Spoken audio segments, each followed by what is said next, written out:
I was desperate, at the time I was 17, 18, unemployed, and I was desperate to get a break. And I knew that if I did get a try, I would grab the chance. I think it was always going to be boxing. The minute I stepped into the gym as a 10 or 11 year old, boxing just took hold of my heart straight away. I love everything about the sport of boxing.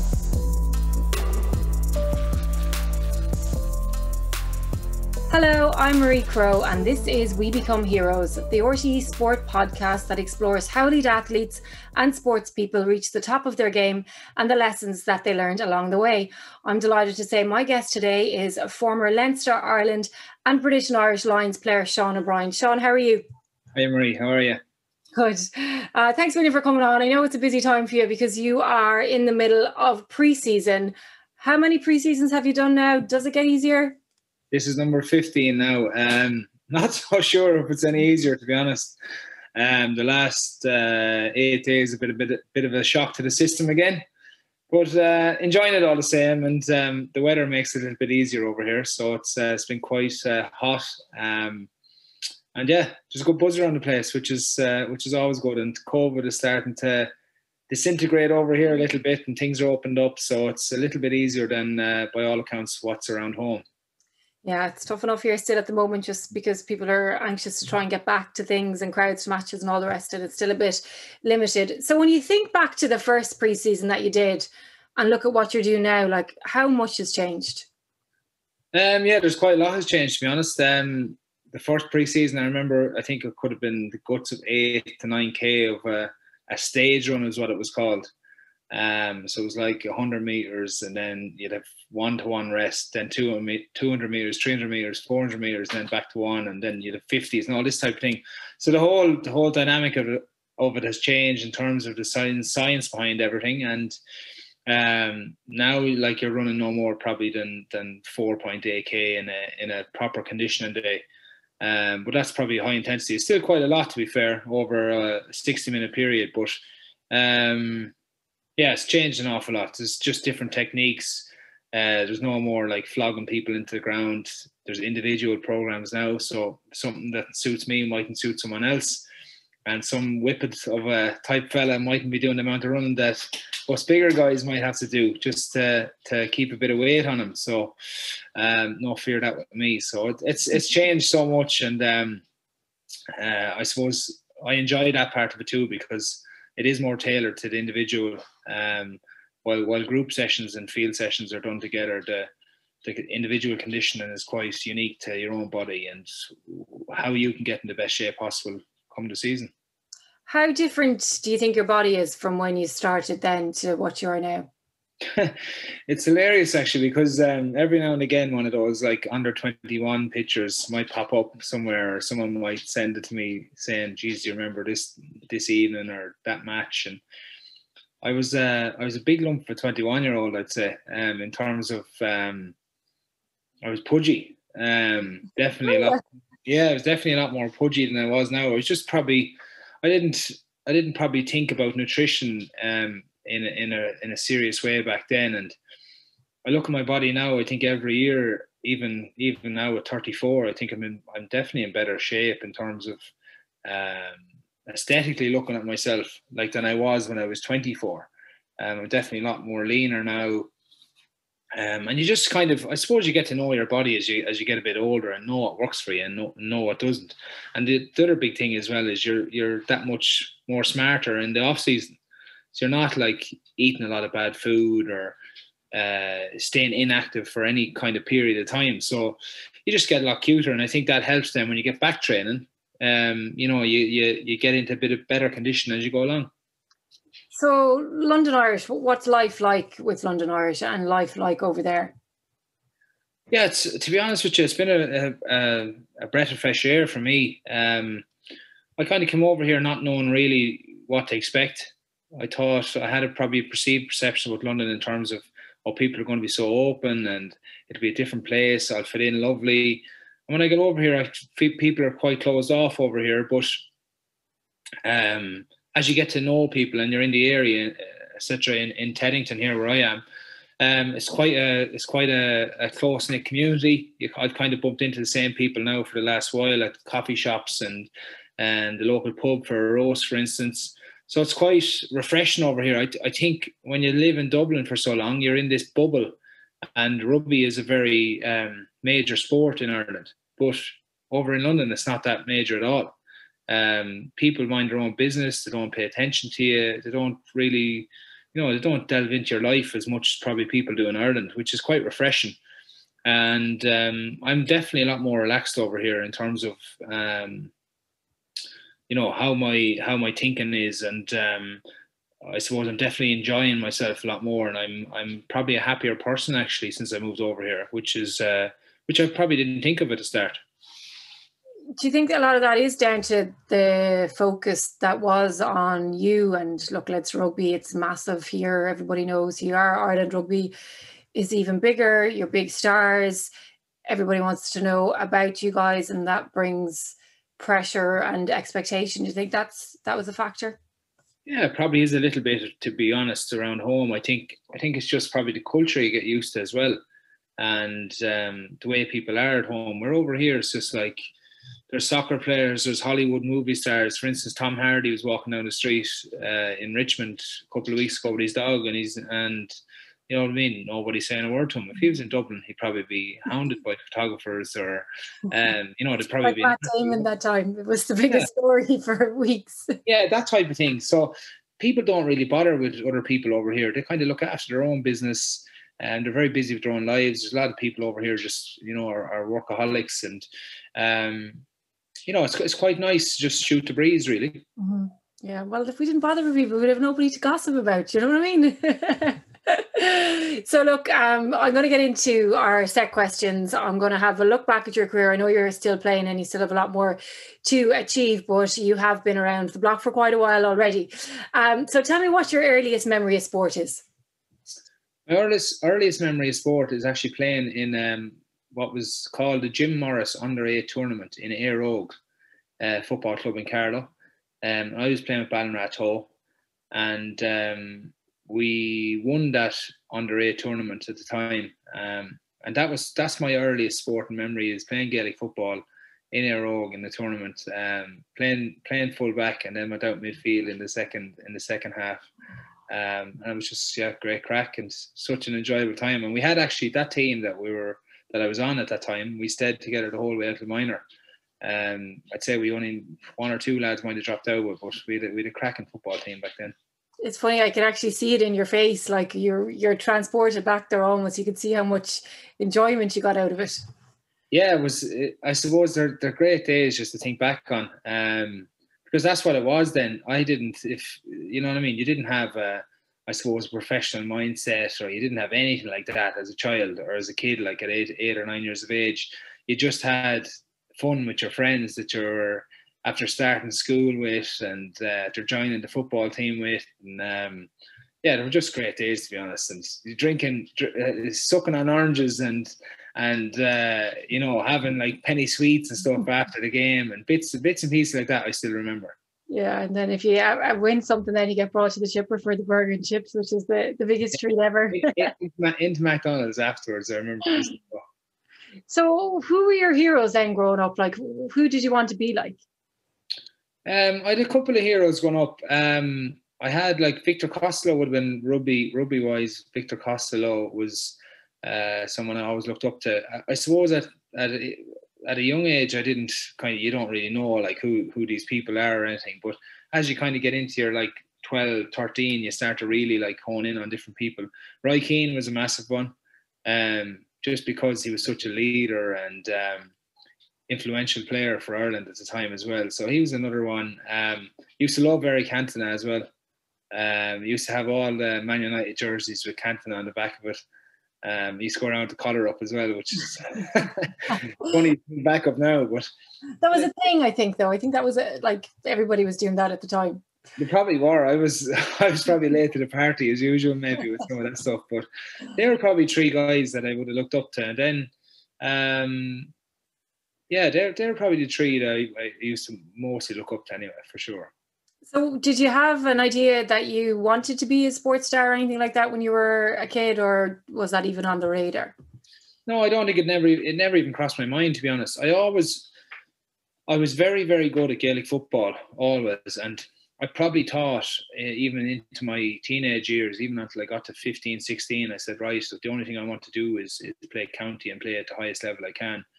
And when I kind of got to that age, I was very competitive, obviously, the whole way up along. But when you get to that age, and I started playing rugby more seriously and got picked for South East Leinster and then Leinster Youths, I did really, just like a flick of the switch one day after a Leinster Youths trial, I just said, this is what I want to do now. It's such a fun time. I was really enjoying rugby at the time. And I kind of took to it a little bit better at the time than the way football was going. I was, to be honest with you, football and hurling at that stage, if I hit someone on the shoulder, it'd be a free. And it was kind of frustrating me a little bit at the time. So there's a few things happened along the way that I remember now, that I just said, no, I'm going to give rugby a good crack. You can be a professional. You couldn't be a professional footballer. Wasn't good enough at soccer. And growing up along to have a crack off that, or never even come into my head really. So it was just, it was a natural progression. I think when I got to 16, I said, right, I'll have a crack off this and see where I get to. Were you like a really big kid then? Big, strong kid? I wasn't overly big in terms of my weight or anything. I was quite athletic looking. I was tall always as a kid. Don't know what happened there. It stopped at some point anyway. Only ever got to 6'1". But I was kind of athletic. I was very fit, obviously, because I was playing everything. I was playing soccer, I was playing football, I was playing basketball, I was playing hurling, I was playing rugby. So naturally, I was just naturally fit, I suppose, at that stage. But when I kind of got to 17, 18, never lifted a weight till I was just on the way to being 19. And then I started getting very big. So it was just a different dynamic. I was probably naturally strong, obviously, growing up on the farm and hauling buckets of water around to ewes and lambs most days because there were no water trucks in the sheds. So I was probably doing stuff that other lads, I suppose, at that age, from a young age, weren't doing. So that was a good base for me. And what kind of Gaelic footballer were you? I played mostly full back and midfield, but I always probably had a very good. I was able to read the game very well. I never really got, roasted on any kind of day. Got to win an All-Ireland Junior, or won a Leinster Junior. Got to an All-Ireland final. We're beaten by Mickey Hart's team, Ballygally in County Tyrone in the school, and. Yeah, I was flying that stage. He actually came into the changing room afterwards, Mickey Hart did, and said, you've a future superstar at full back, he said. Yeah, which was gas. High praise for Mickey Hart. Yeah, it was at the time, to be fair. Yeah. They had a fella, Paul Marlowe was his name. He was centre back for them. He played a few times for Tyrone, but he had to retire due to a hip injury, I think. Played a few times for Tyrone about 6 or 7 years ago, maybe a bit more actually now. But I remember that day I was just looking at this fella and I said, this fella is unbelievable. He ran the whole field. Anyone that went out to mark him couldn't mark him. I think I was on him at one stage. He flew out by me. But those were days, I suppose, that I remember too. But I loved Gaelic football. And yeah, always tried to kind of. I was always kind of some of the leadership stuff that I probably naturally had. I always used to love trying to bring that to that side of it as well, and keep lads organised around me and be a voice on the field. So I was kind of that type of footballer. Don't know. You'd have to ask some of the lads probably that I played with might say something different, because there was always a little bit of aggression in me at different times. It probably wasn't the way the team wanted it to go. When did you first realise then that you had talent for sport then? I probably knew from a young age, to be fair, because I was flying at the football. I was playing rugby. I was kind of one of those younger guys, I think, that wasn't too bad at nearly every sport. The only thing I started to do later on in life was hurling, and that was probably, I think I was under 16s when I first started playing, so I was probably 14 or 15. And I wasn't a good hurler. I wasn't skillful. I wasn't. I was just a bit of a hacker, to be honest. Probably put in there, as I say to my good friend Pádraig Nolan, his dad picked me up from the farm one day and said, "Come on, you're coming with us."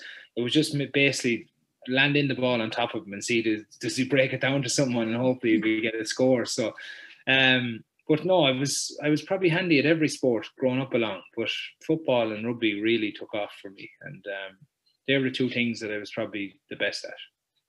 Well, 14 or 15 is late to be starting to pick up early anyway. Like, it's going to be hard to be good at it. Golfer's grip. Yeah. And when you were leaning towards rugby, like obviously you're a good Gaelic footballer, was there anybody saying to you, like, would you not stick at the Gaelic, or was it accepted that you could go on and have a career in rugby? No, there was because there was a lot of county trials at under 16 level at that stage, and I played in a few tournaments for the county, or a few trials actually for the county. So there was people saying, "Look, will you just please stick at this and not forget about the rugby, but just give this a go." But at that stage, I think I was just had my mind set on giving the rugby a lash, and plus I knew that it could be big for me in terms of if I did make it, then your career is kicked off, and you could live that dream that I'd been thinking about in those younger years.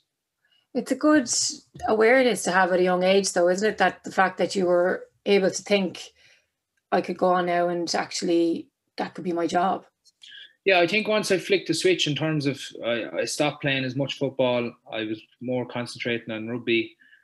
I really said to myself then, right, if you're into this, you're all in, and you're not just half in. So I really did give it a great crack at the start to try and break into those different teams, coming into Leinster Youths and Irish Youths, and put my best foot forward. And I can look back now and say like that I'd done all I could at the time, and thankfully it worked out for me. I probably got a few lucky breaks as well, but I was working incredibly hard at my game at that stage, and really trying to push and make sure that I put my hand up for selection.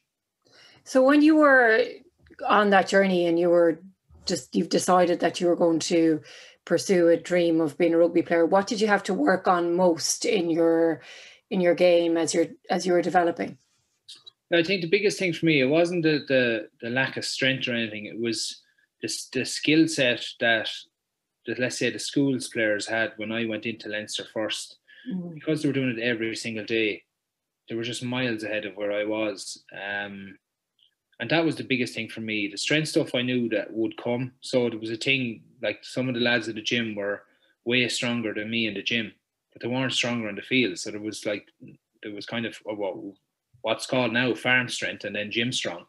So I was naturally strong, but I wasn't very gym strong at the start. But it didn't really matter because I was still performing and doing what I needed to do on the field. But the other side, the skill side of it was massive, because these boys were handling balls every day of the week. They were able to pass off their left and right. They're just technically better probably. So I had to work massively on that side of the game. And then the last thing was the conditioning element of it, the running ability. Because I was only training on Tuesday and Thursday with Fuller Rugby Club for an hour, and at that it mightn't even be that intense. I had a long way to go to build an engine basically, and that's what you do. Like you've now 15 years on, like from that pre-season, let's say the first pre-season, my engine comes back very quickly. It's like it knows what you're doing again. So you get fit very quickly. But at that stage, I was eating breakfast rolls with black pudding and sausages on them on Saturday mornings, like an hour before kickoff in Tullow.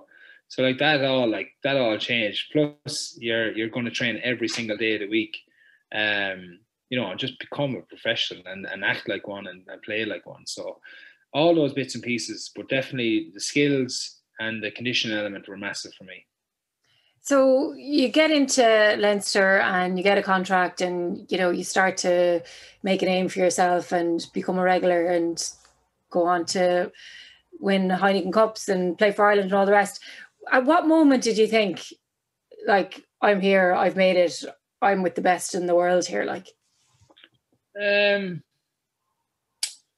probably 2009 when I was on when I made the bench for the kind of Heineken Cup semi-final and final.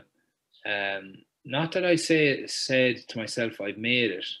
I said I've my foot is in the door here now, and it's up to me then after that. You know how far I go through that doorway that was half ajar, let's say, at the time.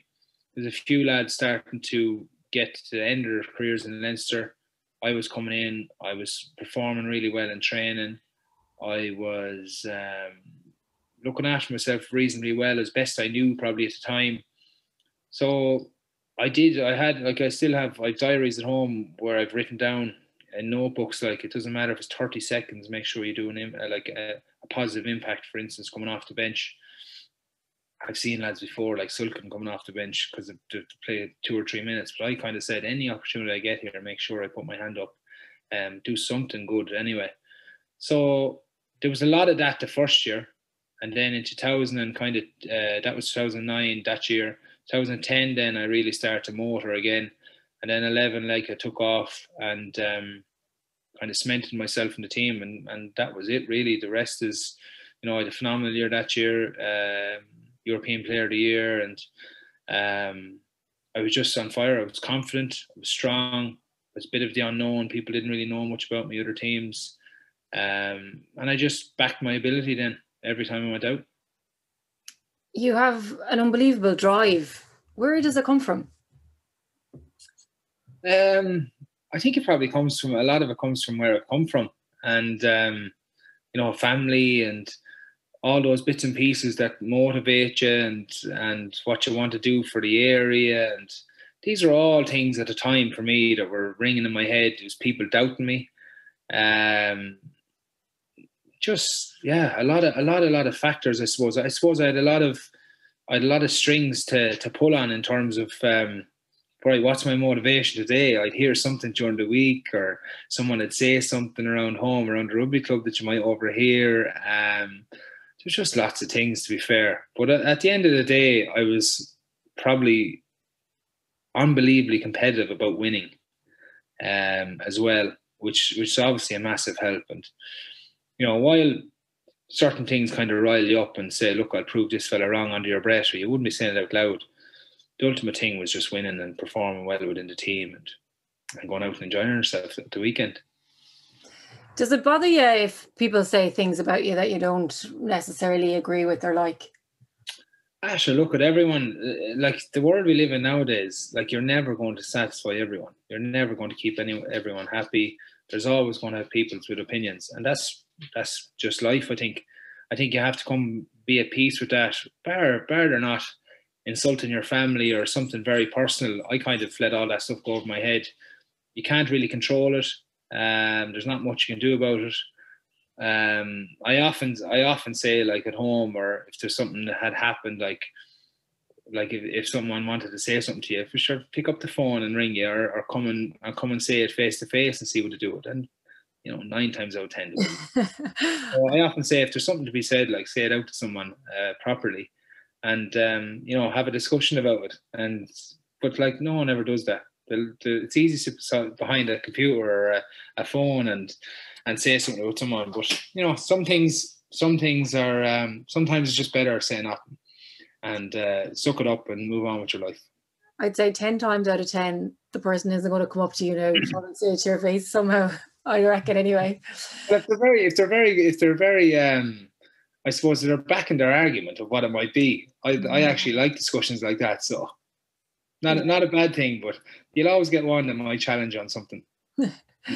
Like, another thing about your career is, I guess, from when you started to now, a lot of focus did move to social media, and a huge amount, it just grew, I suppose, in the last decade or so, while you were in the public eye and somebody that was really well known. Was that difficult to kind of almost adjust to and get used to that being part of the world that you live in, and knowing that people had access to you and could share their opinions with you on a platform like that? Yeah, it probably is. It's even more difficult nowadays, I think. It's getting worse, but hopefully there'll be something done about it soon with social platforms taking action against people who want to, have a cut off for other people or say stuff, when it mightn't be the truth or a different side of it. But I suppose for me, I probably didn't overly think about it too much because I liked engaging with people in terms of like being out and about. I like giving people time. I liked having the crack. So I kind of didn't think it was the big bad world that it actually is, which is probably a bit naive on my behalf.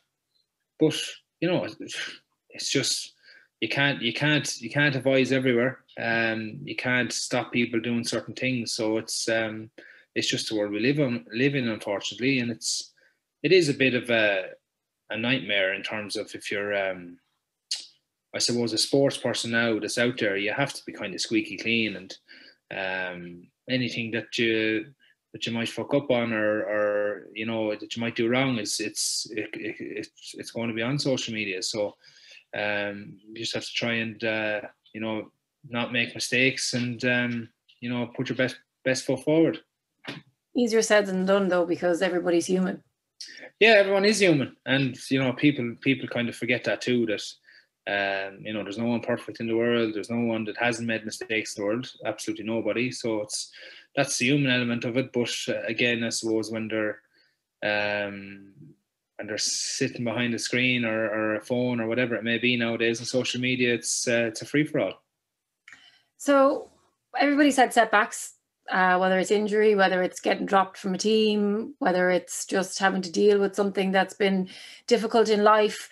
What for you was the biggest setback that you've had to overcome? Geez, I've had a good few now. Right. How long do we have? I suppose the biggest setback for me was probably my hip. I know I was coming to it wasn't really, it wouldn't have been the end of my career if my hip hadn't been at me in terms of playing for Ireland and staying in Leinster, but I just struggled with it since after the Lions tour in 2017. I was struggling literally that November, and if I knew now, I suppose what I know now, I suppose, is that I could have had this operation done and took a chance on it back then.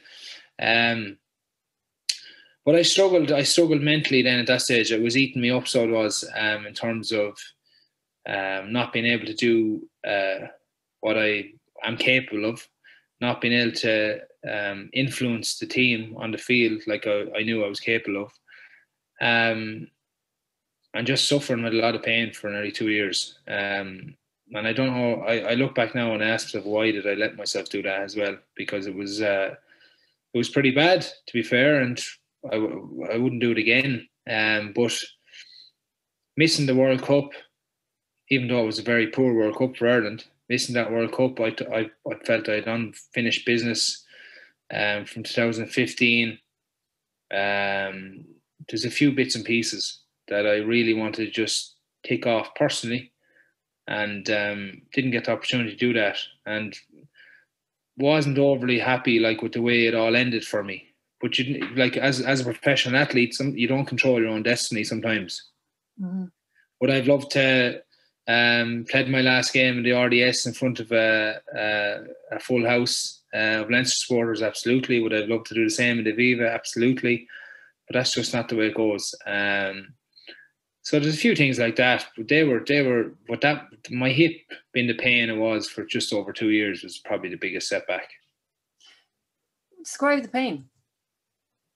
No sleep, constant pain in the front of your hip, groin area. How do you describe the pain? How did it affect your life? What were you able to do? What were you able to... Well, I'd a limp for the guts of 15 months at one stage. I had to walk with my kind of foot turned outwards towards 3 o'clock. Couldn't walk with a straight foot. It was the only bit of comfort I got when I was walking. Could not sleep at night time. Had to have a pillow between your legs, and at that I was still in a lot of pain. Wake up in the mornings, not being able to tie your shoe. It nearly got to the stage where you're waking up in the morning, you have to get people to. I was putting on flip flops some mornings and going into training and getting one of the lads to time and runner in order for me to go into the gym and start working. How did you get into that situation that you're living in that much pain? Well, I suppose when you know that you've met a specialist in your scans and you've no cartilage left in your hip joint, um, there's a lot of options you take in terms of scopes and trying to get yourself right again. And I got some relief off them. So you get a bit of, even the rehabbers and stuff, to get like 5 or 6 weeks of you being good again.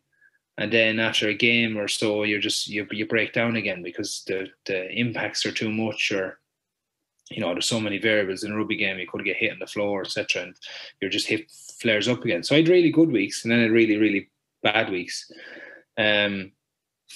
Excuse me. So it was like a roller coaster, to be honest. Because sometimes I thought I turned the corner, and other times I was like, oh, I'm done. Like, and there was only one option, and that was have this operation that I've had done now. And that was complete roll of the dice, and no one had it done at that stage. So like Andy Murray was one of the first to have it done, but he had it done differently than I had, in terms of they cut through his kind of muscle and stuff. They didn't cut through any of my muscle, which probably stood to me now to this day. So yeah. And then once it got to a certain point, I actually didn't care about rugby anymore. I didn't care if I ever played anymore. All I wanted to do was sleep properly, be able to walk straight, and not have this pain in my life, I should say, really, anymore. So that's when I decided, right, it's gotten to the stage now where it's broke me, and I just want it fixed. Were you scared that it wasn't going to work? No, I wasn't scared at all, actually, because I was like, if it doesn't work in terms of not getting back, at least I know I've a really good way of life. I can bend down and pick up my nephews and mess around like that, and I can play. I could play soccer, or I could play football, or I could arse around on the football or the rugby pitch at home. Not play, obviously, but it didn't bother me if I never played again. It just bothered me that I was going to be out of pain. And when I woke up in the operation the next morning, I was like a new man. So I was. I just, when the pain wasn't in the front of my hip, I was so happy. I didn't care about anything else. It must have affected your personality to be living in pain. Like, yeah, it wasn't. I definitely wasn't easy to be around, to be honest. At times, I was going through some emotional roller coasters over that period of time. I was probably very up and down. Because again, I'd have those really good weeks, or a good few days, let's say, and I'd say, geez, this is coming right now. And then I'd have a terrible 10 days. So it's kind of very high and low, and I probably wasn't that very nice to be around, to be fair, just because of mood swings and bits and pieces like that. Did you get help for that? Not really. I suppose I had a kind of a plan in place, which I probably thought was a plan or some kind of coping mechanism. I used to just write down everything, like daily, in terms of how I felt, and this morning, today's a good day, etc. And that kind of helped me through as well, and expressed, obviously, lads in the environment then would be asking, how are you today? And some days I wouldn't be good, and I'd get quite emotional some days with it, even in training. And they know that as well. So it wasn't as if I was bottling it completely up. I had family, friends I was talking to as well at the time. So they knew, they knew some days that I was very upset about it, because it was getting to that stage where it wasn't controllable. Sounds like a really horrendous time, and I look back on it, yeah. But look, everyone has their own issues and problems, and I'm sure there's someone else out there people out there have gone through way worse than me. So I always look at it that kind of way as well. I'm quite lucky to be able to be still playing the game now with a hip resurfacing, and healthy in life otherwise. Yeah, that's it. Just can't believe you're still playing. Like, when you've described all that, and to be actually back on the pitch and playing is it's pretty phenomenal. So when you think of all the coaches that you had and all the people that you've met through your career, who has had the biggest impact on you?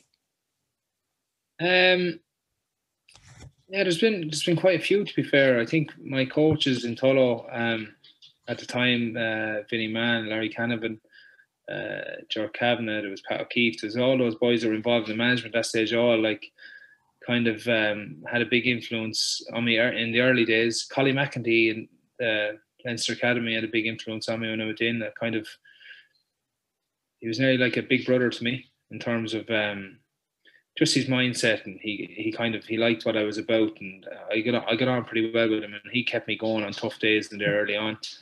And then obviously, like, I've had some class coaches. I think Czechs obviously had a major influence on giving me probably a very, very, bringing my mindset to another place in terms of being so stubborn and wanting it as much as possible. He instilled that in a lot of us, I think, at the time. Not that we enjoyed it very much, but he hardened a lot of people up within that Leinster environment. And then you have like the detailed side of it with Joe and Stuart Lancaster and Leo, and I've been very lucky to have a lot of really good people coach me and being involved in my life in terms of rugby over my career. When you think of everything that you wanted to achieve in your career and when you were growing up, the rugby player that you wanted to be, is there one performance that defines what you're about?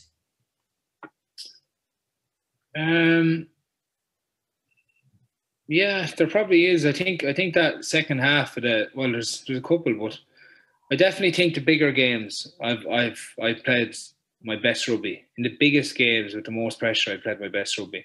So I think the second half of that Northampton game, and sometimes as rugby players, as professionals, you revert back to some of your really good clips. So when I look back at that, I was like, sometimes I don't know how I done it even, like, or as the team done it, but like there's so many good things that I done in that second half.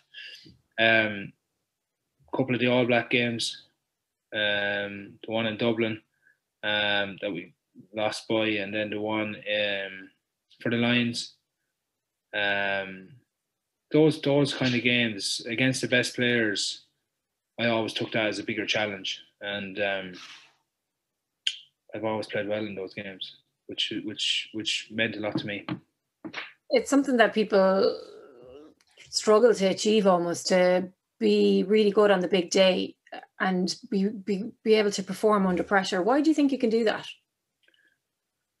I think you have to have the confidence in yourself first and foremost, and the other thing is your preparation going into those big games. I remember in 2012 going into the Heineken Cup final, I had a bad injury to start of the year, struggled to get back a bit of form, and then played the semi-final, and played okay. But then I remember saying to myself at the start of that week, I said, "You're in the final now, boss. Time to..." And I remember writing down on a page, man of the match today. And I just went out and just played, like, enjoyed myself, played again, and it just worked out for me again. But I kind of knew when I got to the big day, it's the time to stand up. Anyone can play well against poor opposition, or maybe people that aren't, or a team that's not as strong.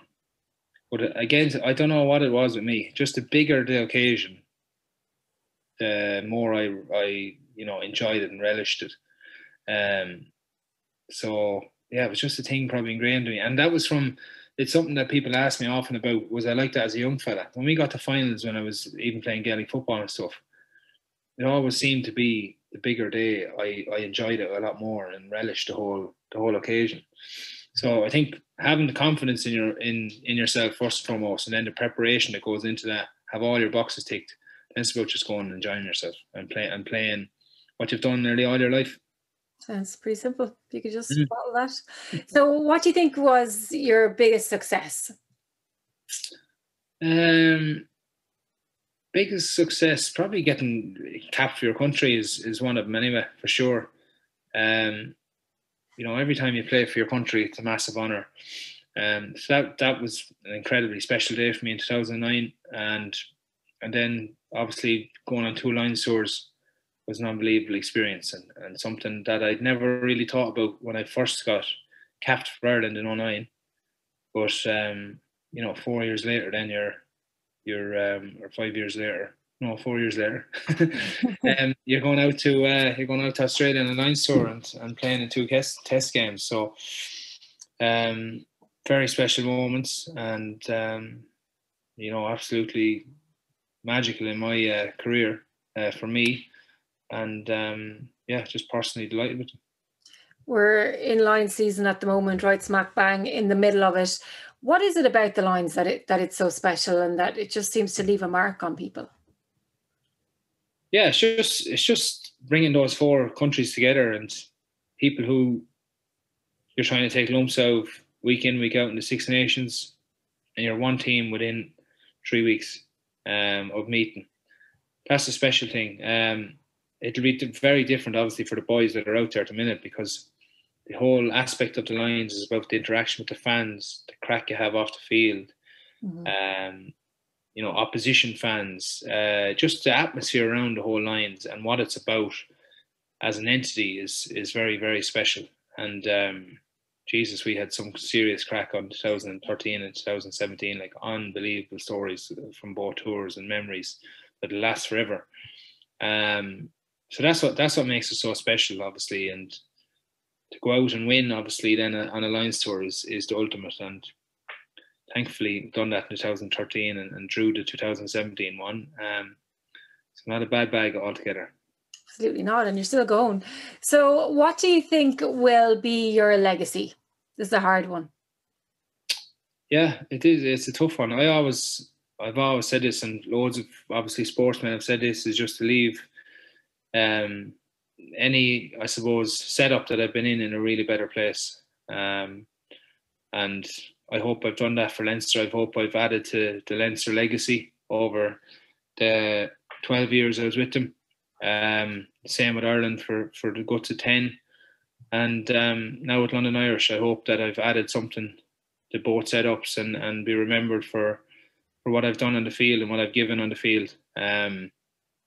It's quite a tough thing, I think, as well for fans to understand of, I suppose, what every professional sports person that plays rugby gives in terms of their body and stuff. I've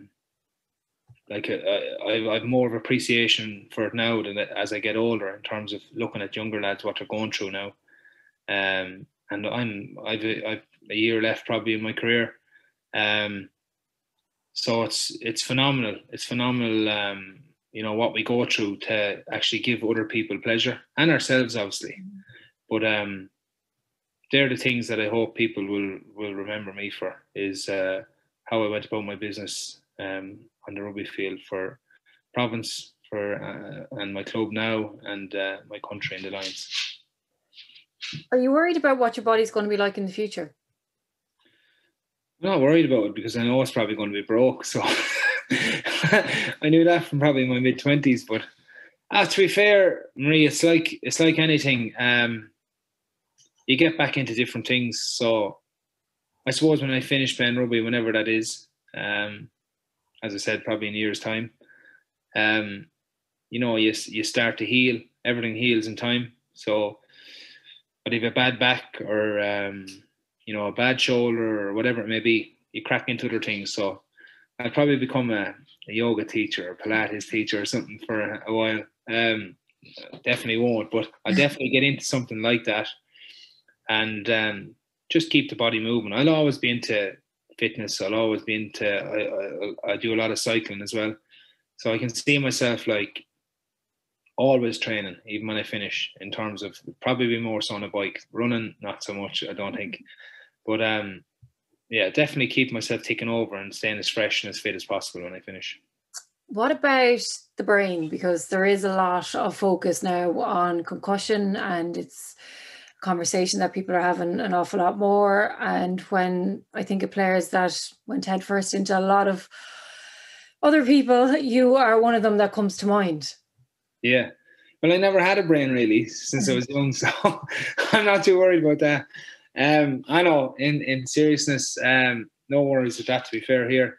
I've obviously, I've had 2 concussions in my whole life, which isn't a lot. Obviously, I prefer that to be at 0, but I had one one easy enough one as such, if you can call it easy, but it wasn't. Kept me out for a week or two. Probably more of a glance than a proper concussion. But the other one was pretty serious. I'd had a inner ear problem and a vestibular problem after it for about 2.5 months, I think. Yeah, I think it was about 9 weeks or 10 weeks out. And that's, touch wood, that's the only thing that's I've had in terms of my head injuries. So I've been quite lucky that way. Yes, it is obviously a very serious issue at the minute with different people, but for me anyway, I think my brain has switched on. It's working, thankfully, and hopefully it stays that way. Are you happy enough with where the game is at from a safety point of view?